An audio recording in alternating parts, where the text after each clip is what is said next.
Price Lord. கர்த்தருடைய பரிசுத்த நாமத்துக்கு மகிமை உண்டாவதாக.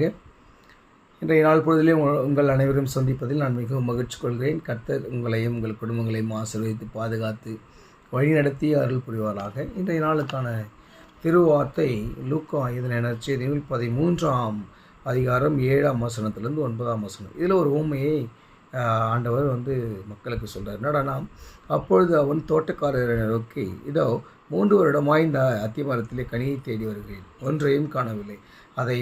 இதை வெட்டி போடு, இது நிலத்தையும் கெடுக்கிறது என்றார். அதற்கு தோட்டக்காரர், ஐயா, இது இந்த வருடம் இருக்கட்டும், நான் இதை சுற்றிலும் கொத்தி எரு போடுவேன். கனி கொடுத்தால் சரி, கொண்டு கெடுக்காவிட்டால் இனிமேல் இதை வெட்டி போடலாம் என்று சொல்கிறார். அருமையானவர்களே, இது ஒரு ஊமை அல்ல, ஒரு மரத்தை குறித்தான ஊமை அல்ல, இது நம்மை குறித்ததான ஒரு ஊமை.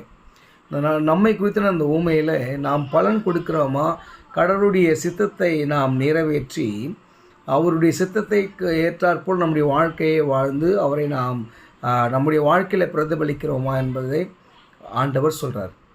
இதுதான் உண்மை. இதை நாம் என்ன பண்ணுறோன்னா, மரத்துக்கான ஊமையாக நாம் ஏற்றுக்கொள்ளக்கூடாது. இன்றைய நம்ம அநேகர் வழி விட்டு வழி விலகி போகிறோம், எங்கெங்கேயோ போய் கடவுளை தேடுகிறோம். ஆனால் கடவுள் நமக்குள்ளே தான் இருக்கிறாரு. நாம் வாசிக்கிற வேதத்தில் இருக்கிறாரு இல்லையா, நம்ம பண்ணுற ஜெபத்தில் இருக்கிறாரு. நம்ம வீட்டில் கூட இப்போ ஜெபம் பண்ணாலும் அற்புதங்கள் நடக்குது இல்லையா. யார் ஜெபம் பண்ணாலும் கடவுள் அற்புதங்கள் செய்கிறாரு. பர்டிகுலர் ஒரு பர்சன் ஜெபம் பண்ணதான்னு சொல்லி அதெல்லாம் இல்லை. கடவுளை நோக்கி நம்ம முழு மனதோடு போய் நிற்கும்போது கடவுள் நமக்கு எல்லாவற்றையும் கொடுக்குறாரு. இதுதான் உண்மை. அந்த நன்மைகளை பெற்றுக்கொள்கிற நாம் தீமைகளை நம்ம என்ன பண்ணுறோம், அந்த தீமையின் பாதையிலே நடந்து கொண்டு போய் கொண்டிருக்கிறோம். ஆண்டவருடைய பாதையில் நம்ம போக மாட்டோம், அந்த நீதியின் பாதையில் நியாயத்தீர்ப்பின் பாதையில் போக மாட்டேன்றோம்.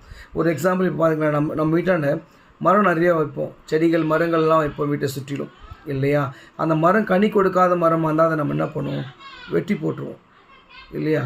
வெட்டி போட்டுட்டு அதுக்கு பதில் கனி கொடுக்குற மரத்தை அந்த இடத்துல கொண்டு வருவோம். இதுதான் உண்மை இல்லையா. ஆனால் அங்கே ஏசப்பா பிதாவின் கிட்ட நம்ம செய்கிற தவறுகள் நிமித்தமாக பிதாவின் கோபம் நம்மேல் வராதபடிக்கு நமக்காக அவர் பரிந்து பேசிக்கொண்டே இருக்கிறார். இதான் எவ்வளோ ஒரு அன்பு இல்லை.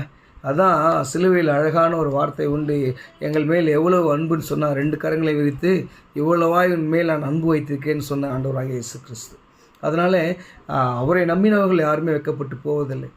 அதனால் இயேசுவின் பாதையில் அந்த ஜீவன் உள்ள பாதையில் நம்ம செல்லணும்னு சொன்னால் நாம் என்ன பண்ணோம், கர்த்தருடைய பாதையில் டெய்லியும் முழங்கால் படிட்டு ஜெபம் பண்ணணும், வேதம் வாசிக்கணும் இல்லையா.